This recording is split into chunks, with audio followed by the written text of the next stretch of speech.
Chapter 45. Convinced, as Elizabeth now was, that Miss Bingley's dislike of her had originated in jealousy, she could not help feeling how very unwelcome her appearance at Pemberley must be to her, and was curious to know with how much civility on that lady's side the acquaintance would now be renewed.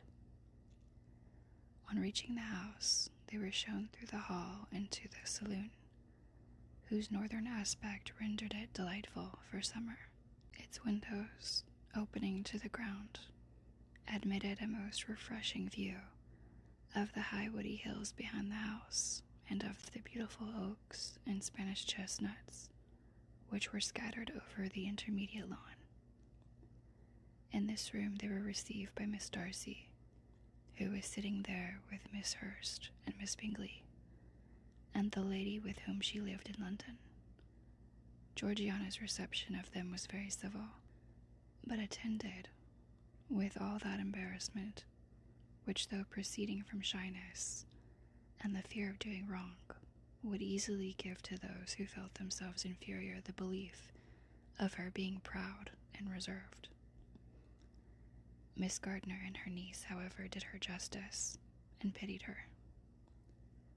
By Miss Hurst and Miss Bingley they were noticed only by a curtsy, and on their being seated, a pause, awkward as such pauses must always be, succeeded for a few moments.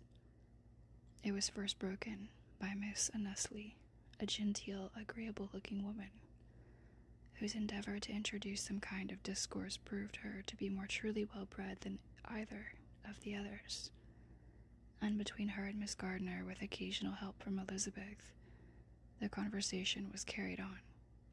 Miss Darcy looked as if she wished for courage enough to join in it, and sometimes did venture a short sentence, when there was least danger of its being heard.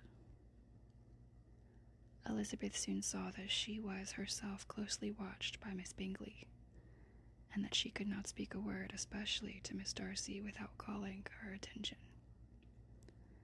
This observation would not have prevented her from trying to talk to the latter, had they not been seated at an inconvenient distance. But she was not sorry to be spared the necessity of saying much. Her own thoughts were employing her. She expected every moment that some of the gentlemen would enter the room.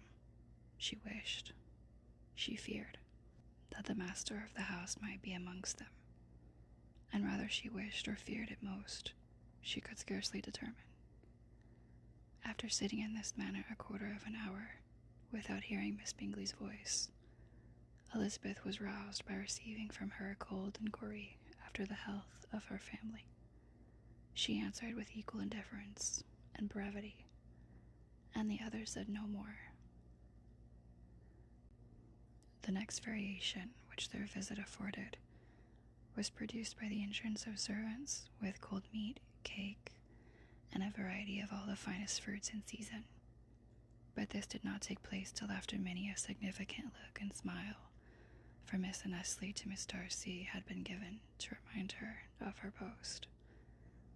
There was now employment for the whole party, for though they could not all talk, they could all eat, and the beautiful pyramids of grapes, nectarines, and peaches soon collected them round the table. While thus engaged, Elizabeth had a fair opportunity of deciding whether she most feared or wished for the appearance of Mr. Darcy, by the feelings which prevailed on his entering the room. And then, though but a moment before she had believed her wishes to predominate, she began to regret that he came. He had been some time with Mr. Gardiner, who with 2 or 3 other gentlemen from the house was engaged by the river, and had left him only on learning that the ladies of the family intended a visit to Georgiana that morning. No sooner did he appear than Elizabeth wisely resolved to be perfectly easy and unembarrassed, a resolution the more necessary to be made, but perhaps not the more easily kept, because she saw that the suspicions of the whole party were awakened against them, and that there was scarcely an eye which did not watch his behavior when he first came into the room. In no countenance was attentive curiosity so strongly marked as in Miss Bingley's, in spite of the smiles which overspread her face whenever she spoke, to one of its objects, for jealousy had not yet made her desperate, and her attentions to Mr. Darcy were by no means over. Miss Darcy, on her brother's entrance, exerted herself much more to talk, and Elizabeth saw that he was anxious for his sister and herself to get acquainted and forwarded, as much as possible, every attempt at conversation on either side. Miss Bingley saw all this likewise, and in the imprudence of anger took the first opportunity of saying, with sneering civility, "Pray, Miss Eliza, are not the shire militia removed from Meryton? They must be a great loss to your family." In Darcy's presence she dared not mention Wickham's name, but Elizabeth instantly comprehended that he was uppermost in her thoughts, and the various recollections connected with him gave her a moment's distress. But exerting herself vigorously to repel the ill-natured attack, she presently answered the question in a tolerably disengaged tone. While she spoke, an involuntary glance showed her Darcy with a heightened complexion, earnestly looking at her, and his sister overcome with confusion, and unable to lift up her eyes. Had Miss Bingley known what pain she was then giving her beloved friend, she undoubtedly would have refrained from the hint, but she had merely intended to discompose Elizabeth by bringing forward the idea of a man to whom she believed her partial, to make her betray a sensibility which might injure her in Darcy's opinion, and perhaps to remind the latter of all the follies and absurdities by which some part of her family were connected with that corps. Not a syllable had ever reached her of Miss Darcy's meditated elopement. To no creature had it been revealed, where secrecy was possible except to Elizabeth, and from all Bingley's connections her brother was particularly anxious to conceal it, from that very wish which Elizabeth had long ago attributed to him, of their becoming hereafter her own. He had certainly formed such a plan, and without meaning that it should affect his endeavour to separate him from Miss Bennet. It is probable that it might add something to his lively concern for the welfare of his friend.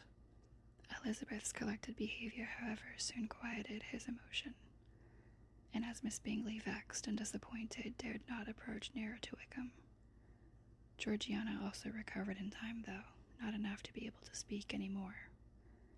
Her brother, whose eyes she feared to meet, scarcely recollected her interest in the affair, and the very circumstance which had been designed to turn his thoughts from Elizabeth seemed to have fixed them on her more and more cheerfully.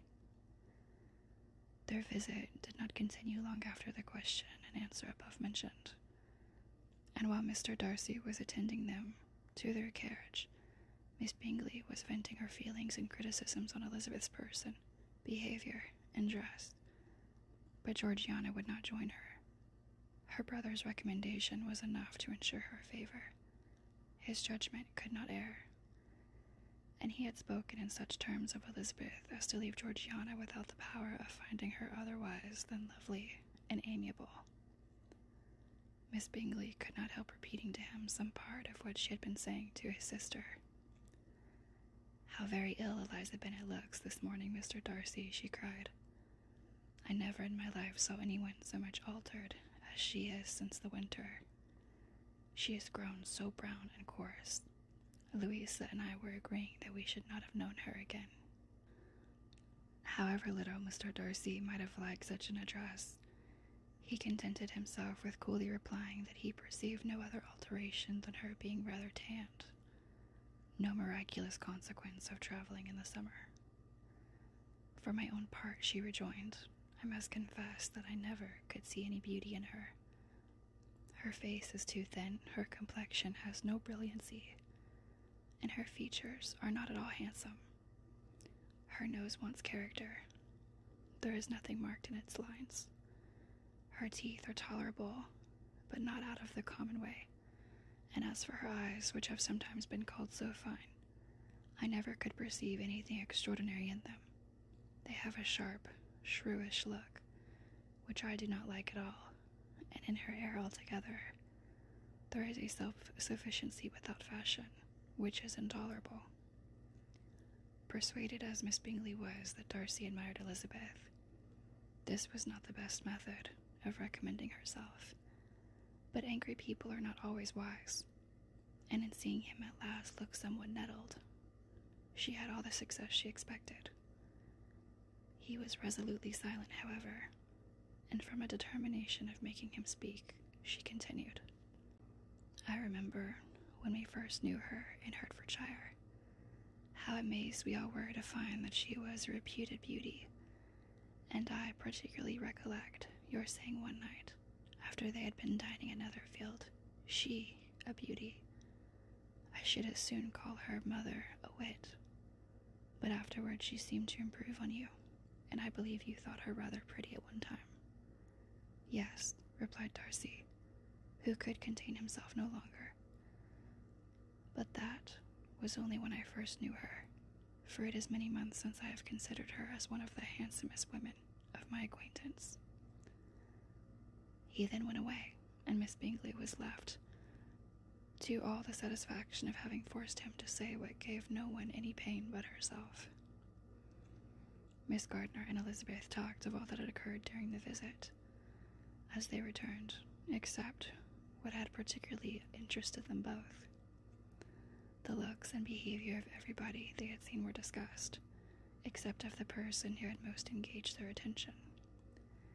They talked of his sister, his friends, his house, his fruit, of everything but himself. Yet Elizabeth was longing to know what Miss Gardiner thought of him, and Miss Gardiner would have been highly gratified by her niece's beginning the subject.